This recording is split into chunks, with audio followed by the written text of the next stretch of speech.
In this video, I'm going to go over conditionals, if statements, if else, and the switch statement. So let's get right started with it. So we're first going to look at a very simple if else statement. Now I think you all know at this point that the else is optional, right? You do not need to include it. But just to review, the way it works is if this Boolean expression evaluates to true, then it will do whatever is in the block just below the if statement. If you have more than one line here, you're going to need braces around the block. Else, it will do what is in the else block, again, with the condition that you'll need multiple braces if you have multiple lines. Now, I want to look at something called short-circuiting here, which basically means as soon as Java recognizes that this condition cannot be true, skip down to the else statement or just continue on with your code. So with an and here, it means that the condition over here and the condition over here both have to be true. So if this condition is false, Java will not go and look, and this is an and, Java will not go look over here because it knows that, that it doesn't need to. Alternatively, right, if this were an or here, and the first condition was true, and there were only two conditions, then Java would know that it doesn't need to look at the second condition, right? Because if or means if either of these is true, then the whole expression evaluates as true. So that's short-circuiting. Now, it can be really useful in certain circumstances. So you all should know that if you try to divide by 0, Java will crash, right? So what we've got here is something that says if age is greater than 0, only if that's true will it then go over here and potentially do the division by 0. Okay? So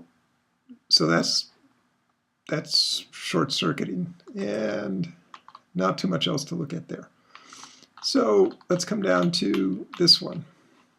So this is where you have a range of values that you want to do something for each range. So in this case, you can use this if, else, if structure. So our first condition is if age is less than 10, it's going to do this. And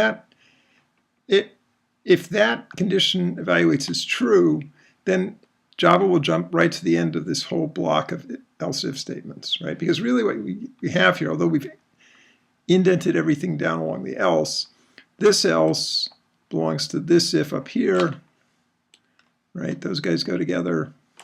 So that's actually under this else, and this else goes with the if above it, so that's under this else. So these things are all actually nested under here, and so on, right? So else if age is less than 20, if it gets past this first one, then so that would do anything between between 10 and 19. It's going to output that. And if age is less than 30, it will output anything between 20 and 29, etc. Okay, so we can actually test this just to, no real need to, I think, but yeah. So if I do age is 1, it's going to do you're really young. If I do age of 40, it doesn't do anything. Why didn't it do anything when I did age of 40? Well, because there's no condition here which picks that up, right? Age 40 is not, none of these conditions are true for that, so it just doesn't do anything, right?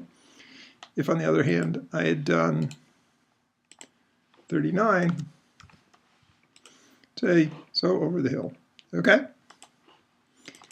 So, conditional stuff 3. Okay.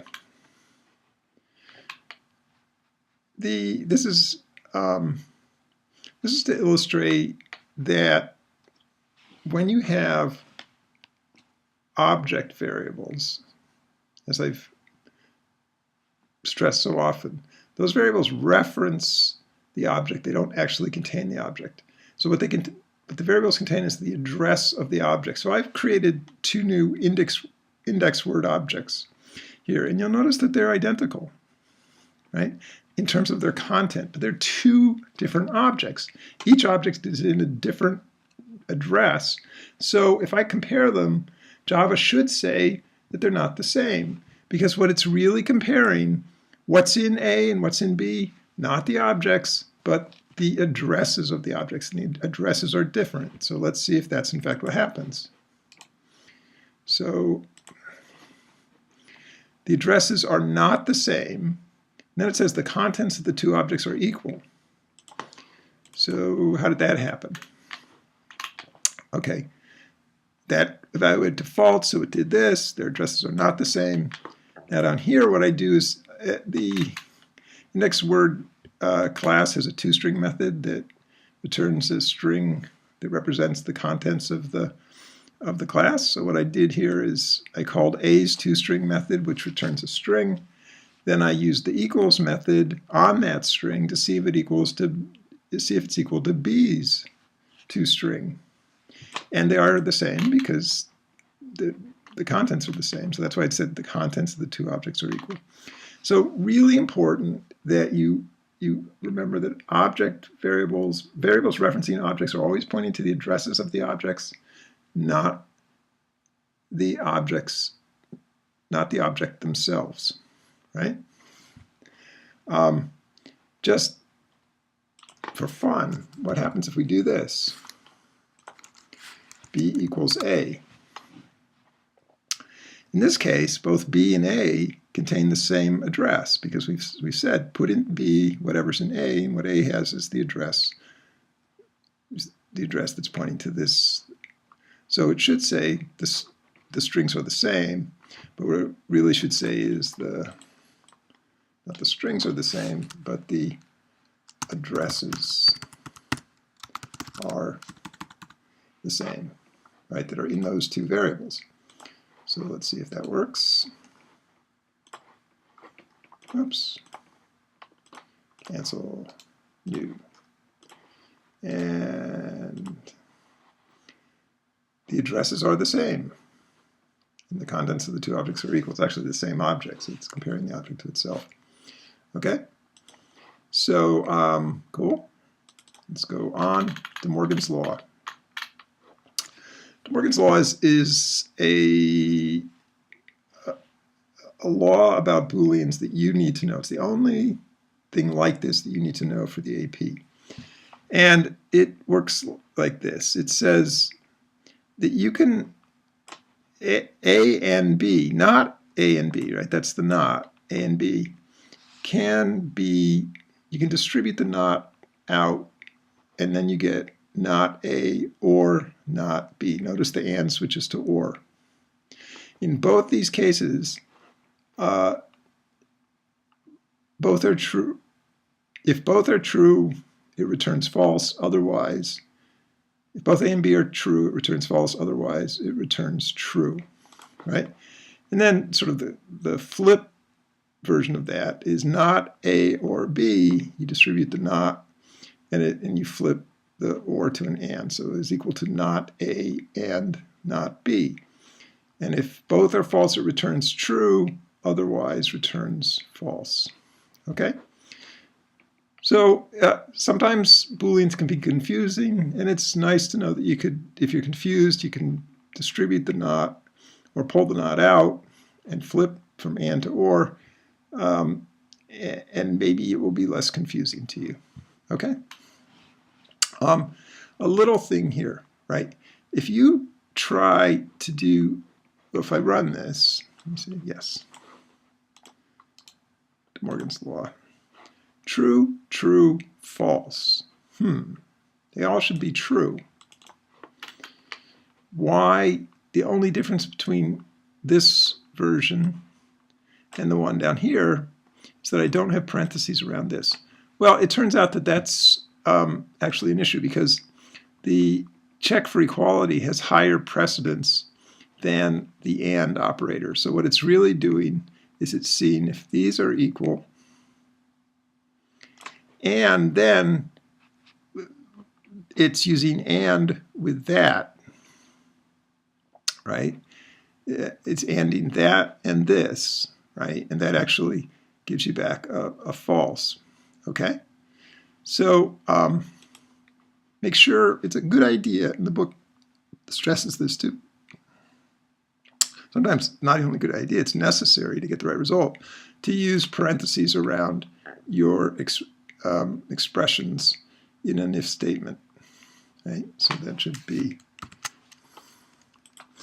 and even when it's strictly not necessary, it's helpful to clarify for the programmer exactly what you're trying to do.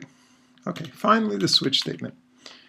A switch statement works like this. You supply something that evaluates to an integer here, in this case the variable age. It could also be chars, but I've never seen chars used. They could be, but that's not true. I have seen them used, but very rarely. So something that evaluates to either a char or an integer. And then you specify what you want to do for different values when that variable has different values. So when that variable is 1, it will do this, right? When that variable is 16, it will do this. You can't say, though, like 1 through 15 do this. You'd have to use the if-else if that's what you want to do, this structure, okay? Now, it's very important that you include the breaks here, because if you don't, well, let's run that, and I'll put in 1. And it correctly outputs you are really young. But if I comment out the breaks, look what happens.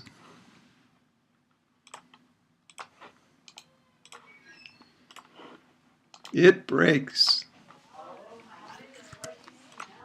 So make sure you include those breaks. Once one condition is true, if you don't have a break, it's going to, all the ones below that are also going to be, all those also conditions are also going to be executed. Okay, so that's it on the chapter. Hope this was helpful.